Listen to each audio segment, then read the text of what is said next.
We continue our series of conversations about adaptive reuse, and today we have a special treat. Today we had a chance to see one of the amazing units here in Pan American Lofts and hear the story of original owner, the first person that purchased this unit, and he's owned it ever since. What an amazing opportunity to hear about downtown coming back to life in early 2000s and the experience this person, Peter, that agreed to talk to me. I'm super excited not only to show you this building, but to show you one of the units in this building. So we are in for a special treat.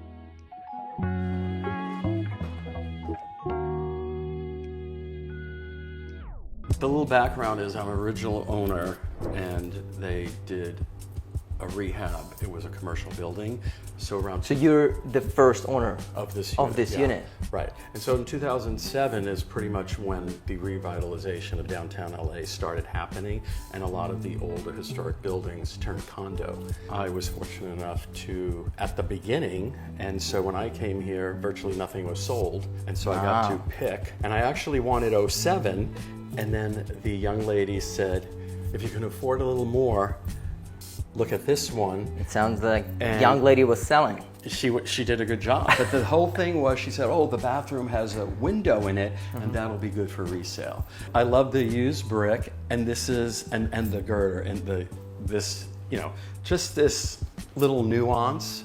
I just love this, and I love the used brick, and then the views, because you can see from here, there's City Hall, it's lit up at night, and then at different times of the year they do different colors, which is wonderful.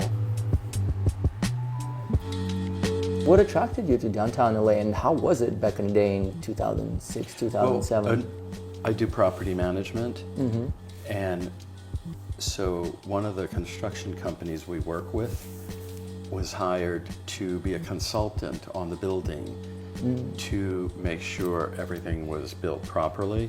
And then I worked my butt off, and this is before the economy went wild crazy. The condos have doubled in value, and I thought I should have bought one. It's a different vibe in a city, and I love city. I'm more urban than suburbs. It's cool that you have an island over here. Well, because it's such an open space that it kind of needs it. I did this so you have immense storage. They're file cabinets. So how come? Is it like a special order type of thing? No. When I lived here, I didn't go to the office every day. Okay. So I would work at home, and so I'd have some files. But how did you build it? Because it's no. They're super custom made. They're four separate like purchase file. Okay. And then my friend did the laminate top, and he measured, and so these are four separate cabinets, and then he did the top for me, and I'm a red nut, that's why it's red, like I had that painted red. That's the thing, like the true definition of a loft is just this crazy open space that nobody can figure out how to use. Right. And this does not close off the kitchen. No. But it still separates it in a bit. Yeah, it creates like a kitchen zone. And the good thing about this unit is the way the closet is perpendicular to the wall, so you kind of have a separation of the bedroom. Yeah. That's one of the other things I liked. Yeah. What was your favorite part about living here when you were still living in the building? My favorite part was I could leave the car in the garage for like 5 days. And I'm a people person, and so when you walk around, you're inclined to go, hi. And so random communication with people, that's one of my things. And I feel if I make you smile, I smile, but for that moment you smile, you forget all the things you have to do. In Orange County, everything is drive. Like, just to get ice cream, I have to drive, just get milk. And that's not fun. But here, you're interacting with people, you're never alone. And I used to post on Facebook, downtown LA is like a town in a city, because it really is. It's its own unique part of LA. Like when you go into Hollywood, that has its own vibe. Beverly Hills has its, but we're unique. I love exposed piping, but over here it kind of does not look as industrial as it is in certain places. Like it kind of looks domesticated. Well, does that make sense? Yeah, it has fragments, like the exposed sprinklers and the pipes. This is a big feature, and they use brick, but otherwise when they didn't leave it, the floor is concrete. Yeah. It's an updated floor. But then you have all the original windows, which is good. Yeah. No, honestly, windows is like the main feature. Yeah.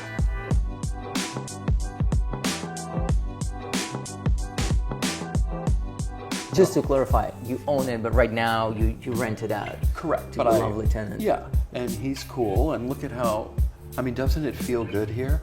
No, it feels amazing. Yeah. And I love the places where you walk in and there's no lights that are turned on, but you can see how the light plays off of different features of the loft, and how it's a little bit darker on that corner to your right, and how it's a little bit lighter, obviously, where the exposure to the windows is. We have the lights, and if you need, we have the can lights, but it has such a comforting feel. Yeah. Like right now, don't you feel, well, plus the way it's decorated, but it feels warm.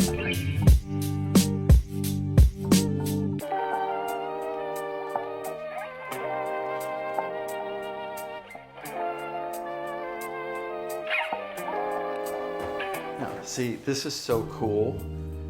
The stairs, the windows, and these are all the original windows. Squeaky stairs. Yeah. I love squeaky it's just stairs. Cool. No, I love that they kept them. The only thing I wanted them to do was make the stairs a little darker. Oh, the stairs themselves? The actual beige, but. That's a really cool And then staircase. Al, when we came in, Linda is his wife. She's the one who took on the new plant material for the courtyard. Oh, really? And see, that is very cool, the one on the wall. Oh, that looks really nice. Yeah, because they have lots and lots of plants in their unit. Tell me about the community over here. When you first moved in, 2007, because I've heard so many stories from people about the community, because obviously it attracts certain people. Like living in a building that's 100 years old, you're probably gonna end up being not just a conventional square type of person. What's interesting is, I think with the whole idea of the reinvention of downtown LA, the excitement of it, it's almost like we were all kind of pioneers in a way, because previously this was really dangerous territory. I imagine downtown before 99 was as a scene from Terminator, where he's naked and he's on the knee and he just stands up, and like the newspapers are just kind of flying around. And I have friends, they would hear gunshots like no big deal. People would be getting shot in the streets. Specifically, like this building, because it's not gigantic, like 200, 300, 400 units, because then there's no connection. But because it's a smaller building, it's more intimate, and you get to know your neighbors. And I remember when Hannah and Steve, they were the first ones to have a baby in the building. Really? And so that was fun. Did everybody celebrate? Well, I threw a shower and we invited everybody. So there was a real connect, because again, it was all new.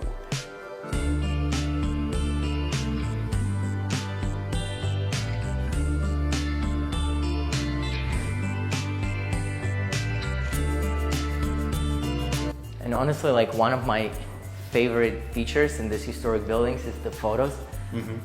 Wow. So what year do you think this is? I'm going to say this is the 40s, pushing 50. So this is the 40s. Because when you look at this car, this is more 40. This looks like it's coming in to 50. But those to me look like 20s like and 30s. 1920s, yeah. Yes. Look how busy downtown was. Oh my God. Pacific Electric going down Broadway. Oh my goodness. goodness. But see, that was one of the exciting things when I got to manage the building. And then it opened up downtown LA for me, because when I moved from New York, I moved to Orange County. And so this gave me an excuse to get urbanized. Yeah. And then when I divorced, it was like, I'm here. And Might as well. It was just great. It was just wonderful.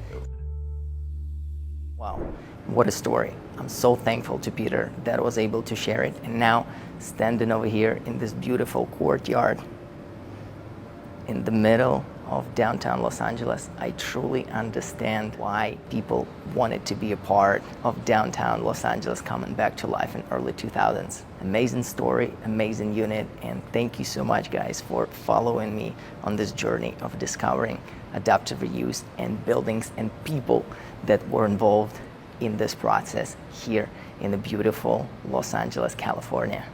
If you live in one of those amazing units, or maybe you know somebody that will be interested in sharing their story with me, please comment and subscribe to this channel, but also just send me the message, because I would love to find that person, that next person that will be able to share their story. And maybe the next video that you're gonna see on this channel and the next story you're gonna be exposed through this channel will be yours.